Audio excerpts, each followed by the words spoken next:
या सगळ्यांच्याच नजरा नागपूरमध्ये आहेत, कारण हिवाळी अधिवेशनाचा तिसरा दिवस आहे।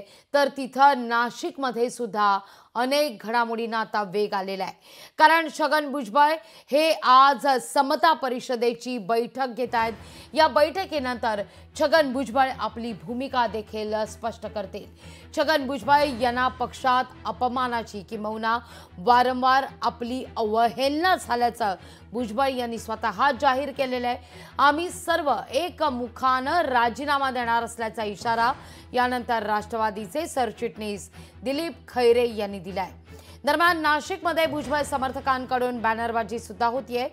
साहेब आम्ही सदैव तुमच्या सोबत अशा आशयाचे बॅनर सध्या झळकत आहेत। भुजबळांचं निवासस्थान असलेल्या भुजबळ फार्म बाहेर हे बॅनर सध्या झळकताना दिसत आहेत। या सगळ्याविषयी अधिक माहिती घेण्याकरता थेट जाते नाशिकला आपले प्रतिनिधी विकास काजळे यांच्याकडे। विकास, काय अधिक माहिती या सगळ्या संदर्भात? भुजबळ चर्चा करणाऱ्याच समता परिषदेच्या कार्यकर्त्यांसोबत भुजबळ आपली चर्चा करून कार्यकर्त्यांसोबत चर्चा करून आपली भूमिका सुद्धा जाहीर करण्याची शक्यता नाकारता येत नाहीये। दुसरीकडे बॅनरबाजी सुद्धा केली जाते, त्यामुळे नाशिकमध्ये कडाक्याच्या थंडीत सध्या वातावरण चांगलंच तापतंय। नक्कीच जर बघितलं लागवी तर नाशिकमध्ये 2 दिवसापासून भुजबळांच्या नाराजी नाट्यामुळे संपूर्ण महाराष्ट्राच्या राजकारणामध्ये एक वेगळी दिशा मिळते की काय असं बघायला मिळत आहे। भुजबळांच्या नाराजी नाट्यानंतर काल भुजबळ फार्म येथे कार्यकर्त्यांचे बॅनर्स असतील, त्यानंतर भुजबळांचं ट्विट असेल आणि त्याचबरोबर भुजबळ नाराज असल्यामुळे त्यांनी फक्त जे आरोप केलेले आहेत ते अजित पवार असतील, प्रफुल्ल पटेल असतील आणि तटकरे साहेब असतील यांच्यावरती आरोप केले आणि मित्रपक्ष जे आहेत मग शिवसेना असेल किंवा भाजप असेल यांच्यावर कोणत्याही नेत्यावरती आरोप केलेले नाहीत। त्यामुळे भुजबळांची भूमिका नेमकी काय आता असा प्रश्न आता सर्वच ठिकाणी विचारला जाऊ लागला आहे। त्यातल्या त्यात भुजबळांनी काल त्यांचे जे काही नाशिकचे कार्यकर्ते असतील त्यांच्या मतदारसंघातील येवला या परिसरातील कार्यकर्ते यांच्याशी संवाद साधला।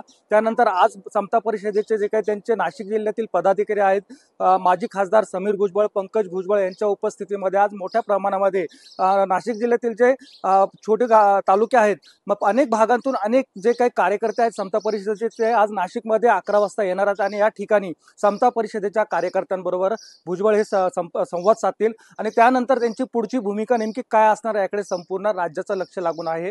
सर्वात महत्त्वाची बाब म्हणजे भुजबळांनी जे काल ट्विट केलं, जहा नाही चेना वहा नाही रहना, मग भुजबळ राष्ट्रवादी सोडतील का आणि सोडली तर त्यांची पुढच्या नेमकी भूमिका काय असेल या भूमिकेकडे देखील सर्वांचं लक्ष लागून आहे की फक्त भुजबळ हे आता धक्कातंत्र वापरतायत याकडे देखील संपूर्ण राज्याचं लक्ष लागून आहे। आणि त्यापूर्वी अजित पवार असतील किंवा जे काही राष्ट्रवादीचे ज्येष्ठ नेते आहेत ते भुजबळांची मनधरणी करण्यामध्ये यशस्वी होतील का हे पाहणं देखील आज तितकंच महत्त्वाचं असणार आहे। त्यामुळे नाशिकमध्ये आज हालचालींना चांगलाच वेग येताना दिसतोय। विकास, तुर्तास धन्यवाद तुम्ही दिलेल्या एकूणच सविस्तर माहिती करता।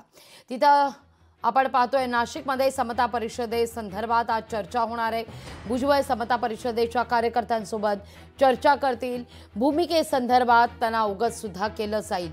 आता मात्र दादा उत्तर द्या अशा आशयाचे बॅनर सध्या नाशिकमध्ये भुजबळ समर्थकांकडून झळकवले जात आहेत।